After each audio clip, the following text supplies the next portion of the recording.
Assalamualaikum and a very good morning. Welcome to our today forum titled Malaysian Youth Sacrificing Financial Stability for Social Image. When we talk about social image, we mean how someone presents themselves to appear trendy, successful, or wealthy, sometimes just to impress others on social media. But does this pressure really make youth spend beyond the means? Or are Malaysian youth smarter and more financially aware than we think? Joining me today are our panelists.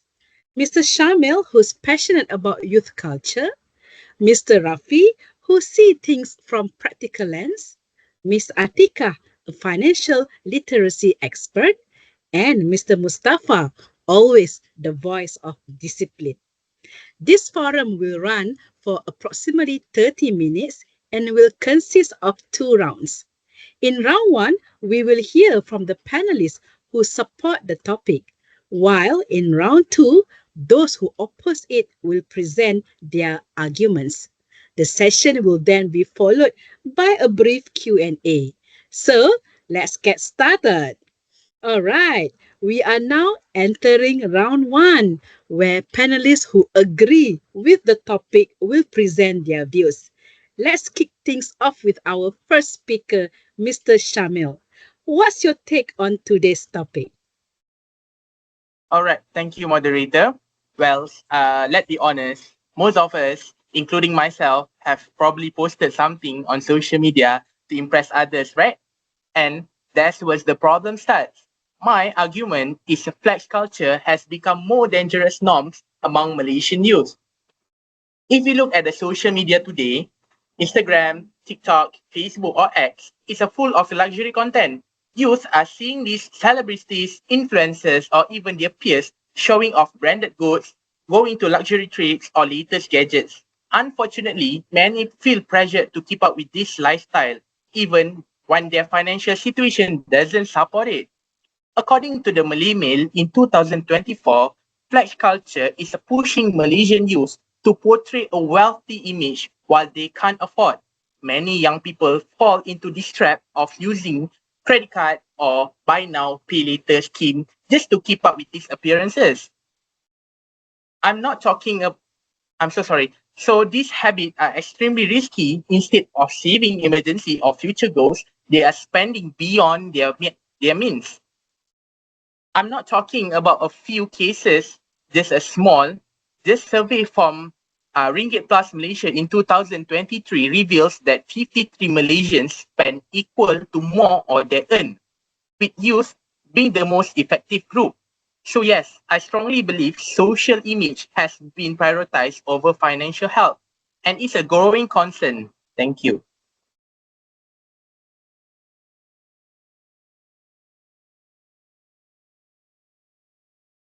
Thank you, Mr. Shamil. Interesting points on flex culture. But is that really the main cause? Let's hear from someone who sees it differently. Okay, first of all, thanks you to moderator. I appreciate Shabe's argument, but I like to offer a different perspective. It's true that flex culture exists, but I don't believe all youth are blindly following that trend. Many Malaysian youth today are much more financially aware than before. They are using social media not just to flex, but to learn and to earn. Let's look at some examples. According to the Age Malaysia 2023, a growing number of Malaysian youth are using TikTok, Instagram, and Shopee Live to run online businesses, to promote their freelancer service, and engage in financial literacy content. Instead of spending, they are making money and teaching others to do the same. They follow financial influencers like Faiz Najib, Hartanah Guru, and Ringgit or Ringgit, who provide practical tips on saving investment and managing debt. So, while flex culture is visible, we shouldn't ignore the thousands of young Malaysians youth who use this platform wisely to build their side income streams and improve their financial knowledge. It's not the platform that's the problem, but it's how we choose to use it. Thank you, moderator. Thanks, Mr. Rafi, for your views. Now, let's hear from our second panelist, Miss Atika. Perhaps there are other factors affecting youth financial habits. Thank you, Miss Moderator. Okay, for me, the answer is clearly yes. This is because Malaysian youth are sacrificing their financial stability for social image. I agree with that. But I believe the real cause is not just about the desire to flex, but their lack of financial literacy. Why? Which make them vulnerable to these trends. Let's face it, most of young people were never taught basic financial skills like budgeting, saving, managing debt. These aren't things you naturally know. So, when the youth earn their own money, they end up spending without a plan and often without thinking them.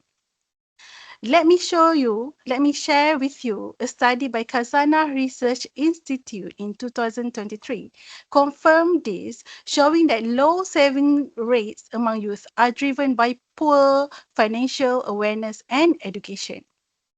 And as highlighted by discover.com, financial planning is essential for building a secure future.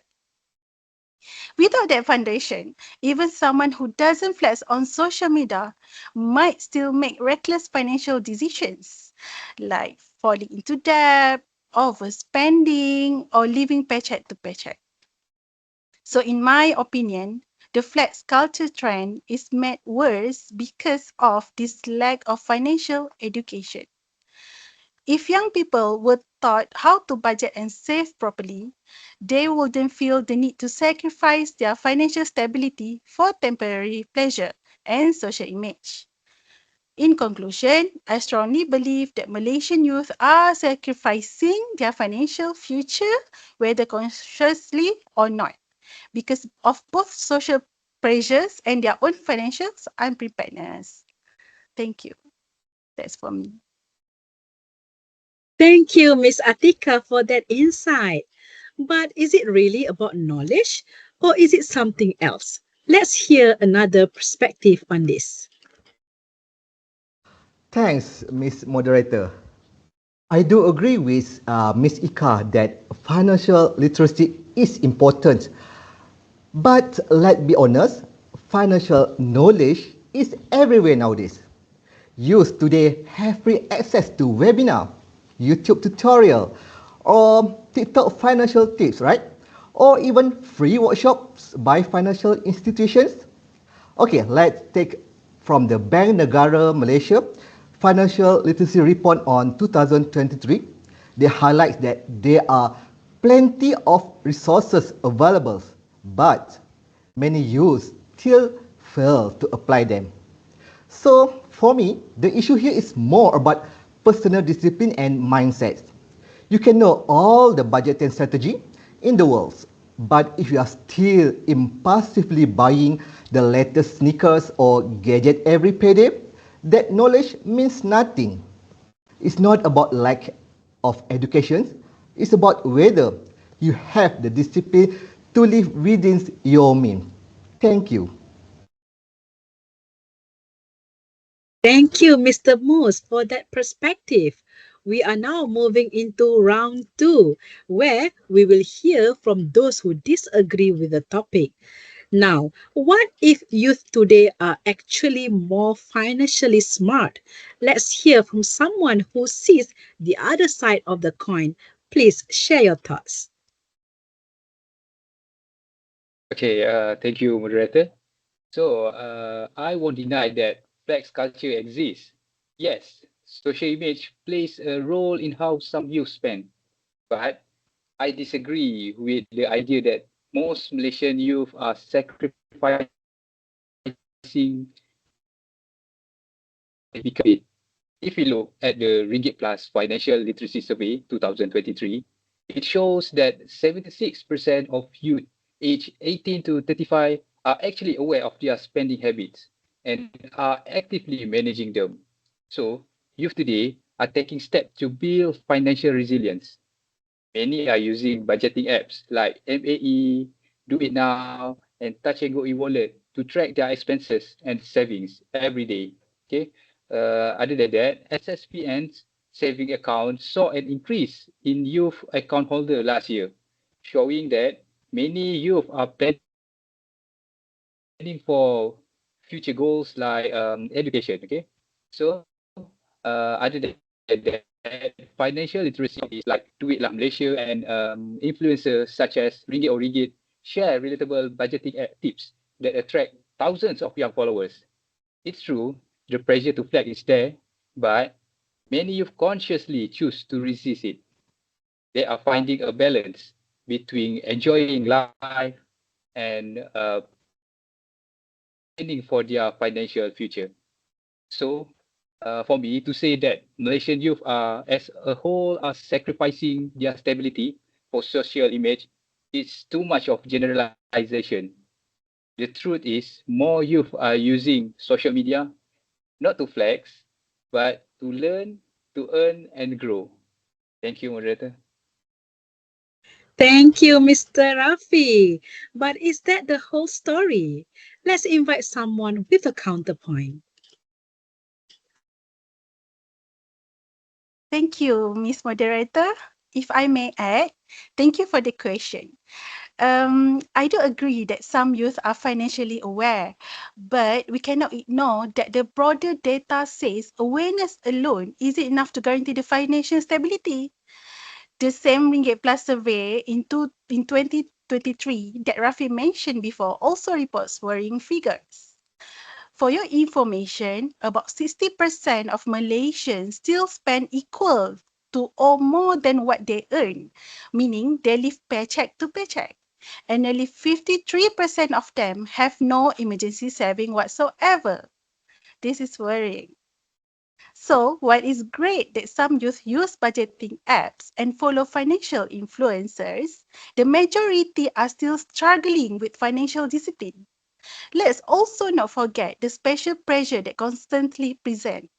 Even if they follow financial tips, the urge to keep the friends and trends and also social media lifestyles can easily derail their savings plan. So, sorry to say, my stand remains Malaysian youth are sacrificing their financial stability, whether it's because of flex culture, lifestyle pressure, or simply failing to turn awareness into real action. Thank you, Miss Atika, for reminding us that financial awareness doesn't always translate to financial discipline. Lastly, let's invite Mus to wrap up the no side arguments. Mr. Mus, over to you. Thank you again, moderator. Personally, I believe the financial struggles faced by Malaysian youth today are less about the social image and more about harsh economic realities. Okay? Let's take a look at the bigger pictures. The Department of Statistics Malaysia 2024 reports that house prices and cost of living in Malaysia have risen faster than wage growth over the past decade. Okay, see. Meanwhile, starting salary for fresh graduates have remained mostly stagnant, right? According to Khazanah Research Institute on 2024. So, inflation, rising rentals, and daily living expenses leave very little room for saving, even for those who budget carefully. So, even if young person avoids flex culture, save their money, and follow every financial literacy tips available in the world, they are still struggle to build financial stability when their income barely cover essential expenses. Okay. We also see many youth today juggling multiple side jobs like freelancing, food delivery, content creation, and so on. They are not to splash but to survive. So they are hustling, not flexing. Therefore, for me, blaming financial instability of lifestyle choices or social media overspending is unfair when the core problem is a broken economic system that doesn't support youth prosperity. So, with that, thank you. Thank you, Mr. Moose. The economic challenges certainly paint a broader picture of the youth financial struggles. Finally, we will hear a short counter response from Mr. Shamil to close the discussion. Mr. Shamil, any final thoughts? Okay, thank you, moderator. I absolutely agree with that economic challenges like low wages and rising living costs are real, and they do make it difficult for youth to save. But I believe we still have acknowledged that personal financial decisions play a huge role in worsening the situation. From the same Kazana Research Institute 2024 reports highlight that even financially literate youth, a significant number still fall into debt due to poor financial habits like overspending on non-essential items, misusing credit cards, or failing to build emergency saving despite their knowing that is important while the economy is tough. It doesn't justify making a poor financial decisions. For example, it's one thing that you say you can't afford a house because of the property prices rises. But another thing when you're spending 300 to 500 monthly on the latest gadgets or fashion trends while struggling to save. In the end, both external factors and personal responsibilities matters. You can't control the economy, but you can control your spending choices. Am I right? Thank you. Thank you to all our panelists for presenting such thoughtful arguments. Before we wrap up, I have two questions I'd like to bring forward. As mentioned by Ms. Atika earlier, the level of financial literacy among youth is still relatively low. In your opinion, what would be the most effective ways to improve financial literacy among young people today? And second question, nowadays it seems that many young people are caught up in the mindset of flex culture, spending more to show success, even if it means sacrificing financial stability. In your opinion, how can we shift this mindset and encourage a healthier relationship with money among youth? Thank you, Miss Moderator, again for the question. For this question, after I answer, maybe I would like Mr. Mustafa to add on to my answer. Thank you. So in my opinion, the most effective ways to actually improve the financial literacy among youth is by including the integrating financial education into the school subject. It is also by using digital tools and gamified apps to make learning fun, and by involving parents to teach financial habits at home, by sharing reliable financial tips through social media influencers, and providing hands-on experience like student businesses in internships. By combining this education, technology, and family support, it's like a real life practice that we can help young people to make smarter decisions financially about their future. What do you think, Mus?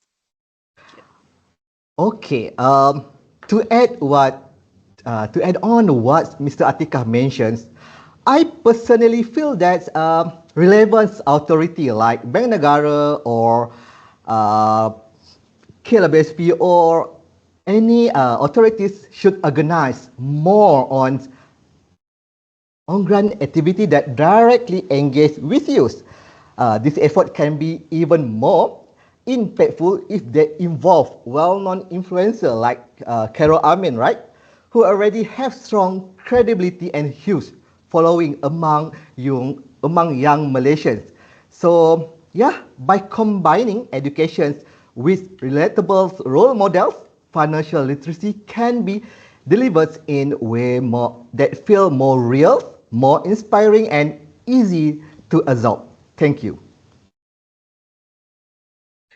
Thank you for the insightful responses and thoughtful perspective shared just now. That brings us to the end of our Q&A session. Once Wait, again, Miss Moderator, I think Shamil or Rafi want to share about the answer for the second question. Yeah, I do have, in my opinion, for shifting the mind of the flex culture among youth is required of combination of education roles model in changing what we celebrate for success. First, foremost, financial literacy should be taught in a young age, whether school or through social media platform, where the youth spend their time, when the young people understand budgeting, savings, and consequences of debt, they are more likely to make informed choice. Secondly, we need to highlight a role model who practice financial responsibility, not just those who show off wealth, influencers, or public figures start being transparent about the value of saving and investing. It can slowly refine what is considered cool or success. Uh, I think Rafi, you can add on some more. Okay. For me, I totally agree with the idea that changing the flex culture mindset needs early financial education, a good role models, and a shift in what we see as success, just like Shamil said tadi. Teaching young people how to budget, save, and avoid unnecessary debt is really important. If they learn things early, especially through schools or social media, they make smarter decisions with money. I also think it's a true that influencer and public figure should promote financial responsibility instead of just showing off their lifestyle. When we start looking up to people who are smart with their money, not just who spend a lot, it helps to create a healthier view of success. In the end, a real success should be about stability and a smart choices, not just showing off what we have. Thank you, moderator. well, we have listened to all the four panelists. Thank you for the insightful responses and thoughtful perspective shared just now. That brings us to the end of our Q&A session. Once again, thank you to all panelists for making this discussion meaningful. I hope today's forum has given us a deeper understanding of the financial and social challenges faced by Malaysian youth today. Let's reflect on what we have learned and take better control of our financial decisions, whether online or offline. That's conclude our forum. Thank you everyone and have a wonderful day ahead.